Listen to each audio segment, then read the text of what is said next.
Hello student, welcome to our channel.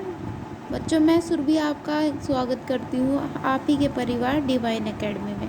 तो पिछली video में हमने एक चैप्टर कंप्लीट कर लिया है, मॉनेटरी पॉलिसी। तो आज हम न्यू चैप्टर स्टार्ट कर रहे हैं, एक्सचेंज रेट यानी कि विनिमय दर। आई होप आपने पिछली वीडियो अच्छे से देखी होगी और आपको अच्छे से समझ में आया होगा कि मैंने मॉनेटरी पॉलिसी आपको पढ़ा रखी है और आपको बहुत अच्छे से एक्सप्लेन भी की हुई है। अगर आपने वो वीडियो नहीं देखा है तो अभी जाके वो वीडियो कंप्लीट करें और फिर उसके बाद ये वाली वीडियो देखें ताकि आपको अच्छे से समझ आए। तो बच्चों, आज हम पढ़ेंगे एक्सचेंज रेट। तो आखिर ये एक्सचेंज रेट होता क्या है? सबसे पहले तो हम यही पढ़ेंगे कि एक्सचेंज रेट होता क्या है। तो एक्सचेंज रेट होता है कि जब हम अपनी करेंसी को सामने वाली करेंसी से जिस दर पर एक्सचेंज किया जाता है तो उसे क्या कहते हैं? विनिमय दर। यानी कि जैसे कि हमारे पास हमारे भारत में क्या चलता है? रुपया, और हमने डॉलर, हमने जिस रेट पर यानी कि जितने पैसों में अपना रुपया एक्सचेंज किया है डॉलर की फॉर्म में, तो उस एक्सचेंज रेट को ही क्या कहते हैं? हम उस दर को ही क्या कहते हैं? हम एक्सचेंज रेट। यानी कि हमारे हमारे पास है 89 रुपीज़ है, कितने भी मान लीजिए 80 रुपीज़ है। आप अगर इसको $2 में या फिर $1 में इसको एक्सचेंज करते हैं 80 रुपीज़ को, तो उसी दर को क्या कहते हैं? हम विनिमय दर यानी कि एक्सचेंज रेट। जिस दर पर हम अपनी करेंसी को सामने वाले की करेंसी से एक्सचेंज करते हैं उसी रेट को क्या कहते हैं? हम एक्सचेंज रेट कहते हैं। तो ये एक्सचेंज रेट हमने समझ लिया है कि क्या होता है एक्सचेंज रेट। जब हम अपनी करेंसी को दूसरे वाले की करेंसी से जिस दर पर एक्सचेंज करते हैं, मतलब जितने पैसों पे हम अपनी करेंसी को दूसरे करेंसी में चेंज करते हैं, और उस दर को क्या कहते हैं? हम एक्सचेंज रेट कहते हैं। और एक्सचेंज रेट दो टाइप की होती है, एक तो होती है निश्चित विनिमय दर, एक होती है तिरती हुई विनिमय दर। यानी कि एक तो होती है फिक्स एक्सचेंज रेट, एक होती है फ्लोटिंग एक्सचेंज रेट। फिक्स वो होती है मतलब जो समय के साथ बदलती नहीं है, मतलब जितना किसी करेंसी का रेट है ना, जैसे कि 80 रुपीज़, 80 जो हमारे 80 रुपये हैं वो $1 के बराबर है, तो ये कभी चेंज नहीं होगा। मतलब ऐसे तो होता है, लेकिन इस वाली विनिमय दर में, निश्चित विनिमय दर में, वो बिल्कुल चेंज नहीं होगा। 80 रुपये $1 के बराबर ही रहेंगे, उसका कोई फेरबदल नहीं कर सकता। और ये क्या होता है? हाँ ठीक है, इतना आपने समझ लिया कि कोई भी चेंज नहीं होगा। अगर 80 रुपये $1 के बराबर है तो समय के साथ वो चेंज नहीं होगा, वो उतना ही रहेगा। 80 रुपये $1 के बराबर है तो 80 रुपये $1 के बराबर ही रहेंगे हमेशा। वो होता है निश्चित विनिमय दर यानी कि फिक्स एक्सचेंज रेट। और एक होती है फ्लोटिंग एक्सचेंज रेट। फ्लोटिंग का मतलब आप समझ ही पा रहे हो, फ्लोटिंग मतलब जो बदलती रहती है। फ्लोटिंग तिर जैसे आप कहीं पे नहाने जाते हो तो आप एक जगह से दूसरे स्थान पे जाते हो तो आपकी स्थिति चेंज होती रहती है ना समय के साथ साथ। तो यही एग्जांपल लेके चले, इसी तरीके से जो एक्सचेंज रेट होता है वो भी समय के साथ बदलता रहता है तिरती हुई विनिमय दर में यानी कि फ्लोटिंग एक्सचेंज रेट में। तो इसमें क्या होता है कि जैसे कि 80 रुपये $1 के बराबर है, कुछ समय बाद 85 रुपये होते हैं, 85 रुपये $1 के बराबर होते हैं। पहले तो 80 थे, 85 $1 के बराबर हो गए। तो मतलब क्या होगा? समय के साथ साथ मतलब वो बदल रही है, विनिमय दर बदल रही है, मतलब उनका रेट बदल रहा है, करेंसी का रेट बदल रहा है। आप पहले कितने पैसों पे $1 खरीद रहे थे, अब कितने पैसों पे खरीद रहे हो, तो उसी बदलाव को ही क्या कहते हैं? तिरती हुई विनिमय दर। उसी दर को क्या कहते हैं? तिरती हुई विनिमय दर यानी floating exchange rate. I hope आपको समझ आया होगा। तो एक बार दोबारा से इसको समझ लेते हैं।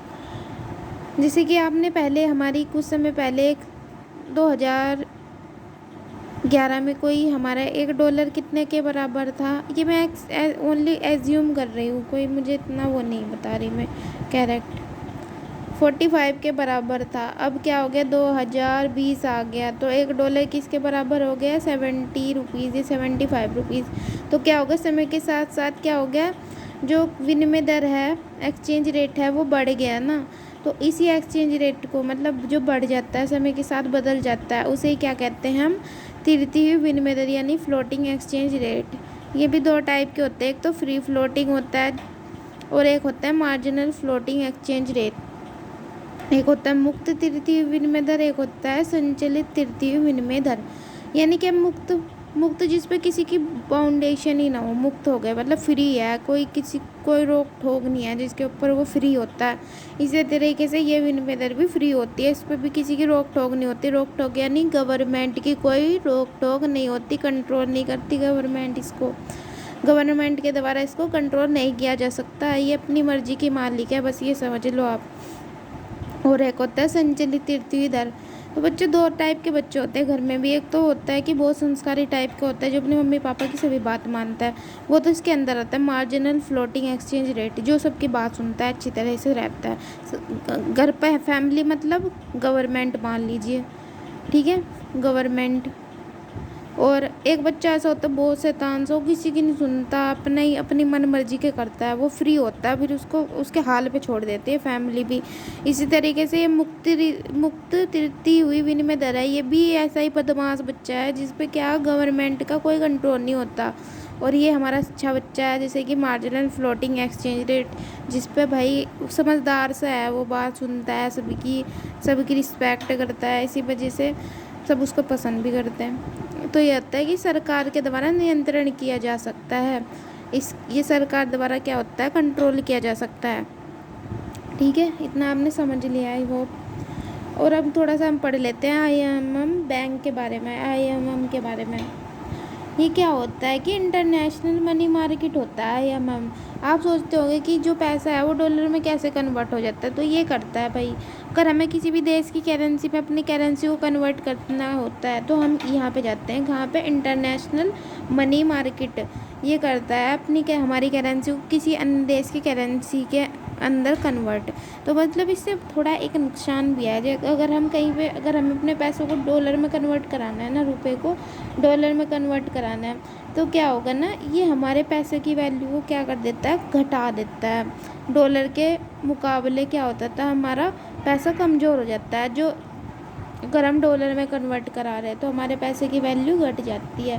मतलब क्या होता है, जिस पैसे को हम इसके अंदर जमा कर मतलब देते हैं ना दूसरी करेंसी में चेंज करवाने के लिए, तो ये बदल तो देता है, लेकिन क्या होता है, करेंसी की कीमत को घटा देता है। और जिसमें हमने कन्वर्ट किया है, जिसे हमने डॉलर में कन्वर्ट किया है, रुपये तो कमज़ोर हो जाएगा। और जिसमें हमने कन्वर्ट किया है डॉलर में, कुछ दूसरे देशों की करेंसी में भी करवा सकते हैं, जिसमें मर्जी होती है, तो जिसमें कन्वर्ट कराते हैं उसकी वैल्यू तो बढ़ जाती है। जैसे आप बोलते हैं कि रुपया मजबूत हो रहा है, डॉलर कमज़ोर हो रहा है, तो ऐसे होता है कि जब ज़्यादा हम रुपये को डॉलर में कन्वर्ट करा देते हैं ना, ज़्यादा रुपया जा रहा है दूसरे विदेशों में, हम ज़्यादा सामान खरीद रहे हैं, तो खरीदेंगे तो हम अपना पैसा भिजवाएंगे तो वो तो डॉलर में नहीं कन्वर्ट होके जाएगा, क्योंकि वहाँ तो रुपया चलने वाला नहीं है, तो वहाँ पे डॉलर की फॉर्म में जाएगा। तो हमारा पैसा जब जाएगा डॉलर की फॉर्म में, तो हमारे पैसे की वैल्यू हो जाएगी कम और डॉलर की वैल्यू हो जाएगी ज़्यादा। तो यही होता है कि आईएमएम होता है जो इंटरनेशनल मनी मार्केट होता है, वो क्या हमारा पैसा लेके उसको दूसरी करेंसी में कन्वर्ट कर देता है, और जिस करेंसी में कन्वर्ट करता है उसकी वैल्यू तो बढ़ जाती है, और जिसको करता है, जिस करेंसी को करता है, उसकी वैल्यू क्या हो जाती है, घट जाती है। आई होप आपको अच्छी तरीके से समझ आ गया होगा। देखिए यहाँ पे क्या होता है कि जैसे हम इंपोर्ट करते हैं, एक तो एक्सपोर्ट होता है, एक इंपोर्ट करते हैं। जब इंपोर्ट करते हैं तो करेंसी की वैल्यू क्या हो जाती है, घट जाती है। जब हम ज़्यादा सामान खरीद देंगे दूसरे देशों से, तो हमारा पैसे तो देने पड़ेंगे ना हमें।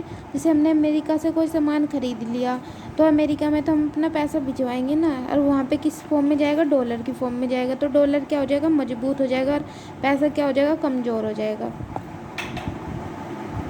आई होप आपको अच्छी तरीके से समझ आया होगा आईएमएम के बारे में। इसको बैंक पता नहीं क्यों बोल देती हूँ, इंटरनेशनल मनी मार्केट होता है। ठीक है, अब समझ लेते हैं हम डिवैल्यूएशन मतलब अवमूल्यन। डिवैल्यूएशन का मतलब साधारण भाषा में क्या करते हैं कि जब गवर्नमेंट क्या होती है ना, हम अपनी करेंसी को दूसरे की करेंसी के मुकाबले कमज़ोर कर देते हैं। और कमज़ोर कब होती है, जब हम ज़्यादा सामान खरीदते हैं, मतलब आयात करते हैं, तब क्या हो जाती है, हमारी करेंसी कमज़ोर हो जाती है।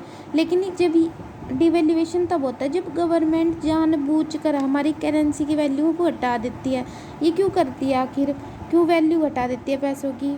क्योंकि जब क्या हो जाता है, अगर कोई देश जानबूझकर किसी स्ट्रेटजी के साथ सामने वाली करेंसी के मुकाबले अपनी करेंसी को कमज़ोर करता है, मतलब क्या होता है, अपनी करेंसी को हमने कमज़ोर कर दिया, माना रुपये को हमने कमज़ोर कर दिया, और उसे क्या कहते हैं, डिवैल्यूएशन कहते हैं। जब हम अपनी करेंसी की वैल्यू को कम कर देते हैं दूसरे इस देश के मुकाबले, माना कि रुपया ले लिया, अगर हमने रुपये को डॉलर के मुकाबले क्या कर दिया, कमज़ोर कर दिया। तो इससे गवर्नमेंट ने किया है, ये गवर्नमेंट करती है तब की बात है, रुपया कमज़ोर कर दिया। तो इसी प्रोसीजर को क्या कहते हैं, हम डिवैल्यूएशन कहते हैं, मतलब कि अवमूल्यन। आखिर ये क्यों करती है गवर्नमेंट, कुछ तो रीज़न होगा, ऐसे थोड़े ही हम अपनी करेंसी की वैल्यू घटा रहे हैं। इससे क्या होगा बच्चों की, इससे है ना निर्यात बढ़ेगा, निर्यात, लोग ज़्यादा से ज़्यादा हमारे यहाँ पे सामान खरीदने आएंगे, और जब ज़्यादा से ज़्यादा सामान खरीदने आएंगे दूसरे देश, तो उनकी दूसरे देश की करेंसी हमारे देश की करेंसी में क्या होगी, कन्वर्ट होके आएगी, यानी कि डॉलर अब रुपये में कन्वर्ट होके आएगा। और जब डॉलर रुपये में कन्वर्ट होके आएगा तो हमारी पैसों की वैल्यू बढ़ जाएगी और इनके पैसों की वैल्यू घट जाएगी। तो बच्चों ये एक स्ट्रैटेजी होती है जो गवर्नमेंट यूज़ करती है डिवैल्यूएशन के थ्रू, और इससे क्या होता है, एक्सपोर्ट बढ़ जाता है। जब हमारे पैसों की वैल्यू घट जाती है, मतलब क्या होता है, अब पहले तो 40 रुपये में $1 ख़रीदा जा रहा था, 40 रुपये में $1 ख़रीदा जा रहा था, अब क्या हो गया, 80 रुपये $1 के बराबर हो गए। 80 रुपये, मतलब कि अगर विदेश के लोग हमारे यहाँ पर सामान खरीदने आएंगे तो उनका $1 से 80 रुपये मिलेंगे, और कोई चीज़ 40 रुपये की होगी तो वो 2 चीज़ खरीद पाएगा ना, तो वो भी फ़ायदे के साथ आएंगे कि ज़्यादा सामान हम एक रुपये, मतलब उनके यहाँ तो $1 बहुत, ₹1 के ही सामान हो गया, तो वे $1 के अंदर 2 सामान खरीद पा रहे हैं। तो वो जल्दी, ये अट्रैक्ट करने के लिए होता है कि ज़्यादा से ज़्यादा हमारा निर्यात बढ़े, ठीक है, जैसे ज़्यादा से ज़्यादा देश हमारे देश से क्या सामान खरीदे, और वजह से हमारे देश में सामान खरीदेंगे, हमारे पैसे में अपनी वैल्यू, मतलब अपने पैसों की वैल्यू उनकी घट जाएगी, हमारे पैसों की वैल्यू बढ़ जाएगी, क्योंकि यहाँ पे तो रुपया चलता है, डॉलर तो चलता नहीं, तो डॉलर को रुपये में कन्वर्ट करवाएंगे तो डॉलर की वैल्यू घट जाएगी और रुपये की वैल्यू बढ़ जाएगी। अभी हमने पढ़ाया IMM के माध्यम से ये होता है कन्वर्शन। अब हमने डिवैल्यूएशन पढ़ लिया, अब थोड़ा सा रिवैल्यूएशन भी पढ़ लेते हैं। रिवैल्यूएशन का मतलब क्या होता है कि जब हम, क्या होता है कि अगर हमारा देश जानबूझकर, हर चीज़ जानबूझकर ही कर रहा है, या किसी स्ट्रैटेजी से अपनी करेंसी की वैल्यू क्या होता है, बढ़ा देता है। पहले तो घटाई थी, अब बढ़ा दी, बढ़ाई क्यों, तो पहले तो समझ लेते हैं कि अगर जानबूझकर, ये डेफिनेशन है, जानबूझकर किसी स्ट्रैटेजी के साथ सामने वाले की करेंसी के मुकाबले अपनी करेंसी को मजबूत कर दिया। अब की बार पहले तो क्या करता, कमज़ोर कर दिया था कि अब भाई कमज़ोर कर दिया हमने, निर्यात बढ़ा उससे, अब हमने मजबूत कर दिया। अब हमने अपने पैसे की वैल्यू, अब जो 40 रुपये में $1 मिलेगा भाई, $1 हम 40, अब हम 80 रुपये में क्या कर लेंगे, $2 खरीद पाएंगे। अब $2 खरीद पाएंगे तो मतलब ज़्यादा हम विदेशों से सामान खरीद पाएंगे। पहले तो क्या हुआ, 40 रुपये में एक ही डॉलर मिला था, तो मतलब एक ही सामान खरीद पा रहे थे हम विदेश से। अब हम 80 रुपये देंगे और $2 खरीद, मतलब 2 सामान खरीद पाएंगे। तो क्या होता है कि ये भी जानबूझकर इसलिए किया जाता है कि इससे आयात बढ़ जाता है। हम ज़्यादा से ज़्यादा अपने पैसे से ज़्यादा जब हमारे पैसे स्ट्रॉन्ग बनाएंगे, हम मजबूत बनाएंगे, वैल्यू बढ़ा देंगे, दूसरे के करेंसी के अकॉर्डिंग अपनी वैल्यू बढ़ा देंगे करेंसी की, तो क्या हो जाता है, इससे आयात बढ़ता है, इससे हम ज़्यादा से ज़्यादा सामान विदेशों से खरीद पाएंगे, ठीक है, रिवैल्यूएशन के कारण या पूर्ण मूल्यन के कारण। तो आई होप आपको यहाँ तक समझ में आया होगा। तो आज की वीडियो में सिर्फ हम इतना ही पढ़ेंगे, और आई होप आपको अच्छी लग रही होगी मेरी वीडियो। तो मेरी वीडियो को अच्छी तरह पढ़े और समझे, और अगर आपको इसके नोट्स चाहिए तो मुझे नीचे कमेंट करें कि नोट्स चाहिए, और वीडियो को लाइक करें और चैनल को सब्सक्राइब भी करें और ज़्यादा से ज़्यादा शेयर करें। Thank you so much guys for watching our video. मुस्कुराते रहिए बच्चों, और पढ़ाई भी करते रहिए साथ के साथ, और नोट्स भी बनाते रहिए। आप अगर अपने नोट्स खुद से बनाएंगे तो ज़्यादा बेटर होगा, क्योंकि अपने हाथ के नोट्स ज़्यादा अच्छी तरीके से समझ आते हैं। ये मेरे नोट्स हैं, मैंने खुद से बना रखे हैं, क्योंकि मैंने खुद से बना रखे तो मुझे खुद से ज़्यादा समझ में आएगा ना। अगर आप भी इनको खुद से बनाएंगे तो आपको भी अच्छी तरीके से समझ आएगा। अब ये मैंने पूरा नोट्स आपको ऐसे दिखा दिया है, अगर आप चाहो तो उसका स्क्रीनशॉट भी ले सकते हो। और इस चैप्टर को देख के कंफ्यूज मत होना कि मैम आप तो 15वें चैप्टर पे आ गई। ये मेरे नोट्स है तो इसमें आगे पीछे ऐसे ही मैंने कर रखा है, तो इसको देख के ज़्यादा घबराए नहीं। जो मैं पढ़ा रही हूँ उनको अच्छी तरीके से पढ़े और डेली रिवाइज़ करे, पीछे का रिवाइज़ करे, आगे का भी पढ़ते रहे, ताकि आपको ना तो पीछे का आप भूलें ना आगे का भूलने दे। इससे आपकी मेमोरी भी तेज़ होती है, सब कुछ याद भी रहता है। और आप इसके PYQ भी लगा के देखते रहिए। जो जो चैप्टर कंप्लीट होता जा रहा है उसका PYQ भी करते रहे, ताकि आपको कॉन्फिडेंस बढ़े। बच्चों PYQ पे ज़्यादा ध्यान दें, ना कि आप टेस्ट सीरीज़ पे ध्यान दें। जितना PYQ करोगे ना तो उतना ज़्यादा आपका कॉन्फिडेंस बिल्ड होता जाएगा और आपको लगेगा कि हाँ मैं कुछ पढ़ रहा हूँ। क्योंकि जो आपके टेस्ट सीरीज होते हैं तो वो कॉन्फिडेंस थोड़ा घटा देते हैं, मार्क्स कम आते हैं। तो आप सोचते हैं कि हमने पता नहीं क्या गलत पढ़ रहे, तो गलत कुछ नहीं पढ़ रहे बच्चों आप। बस आपको PYQ अच्छे से करना है, उनका एनालिसिस करना है और बस पढ़ते रहना है अच्छी तरीके से, और होप नहीं छोड़नी है। तो बस आज के लिए इतना ही बच्चों। आई होप आपको मेरी वीडियो अच्छी लग रही होगी। अच्छी लग रही है तो लाइक करें, चैनल को सब्सक्राइब करें और ज़्यादा से ज़्यादा शेयर करें। Thank you so much guys, bye bye.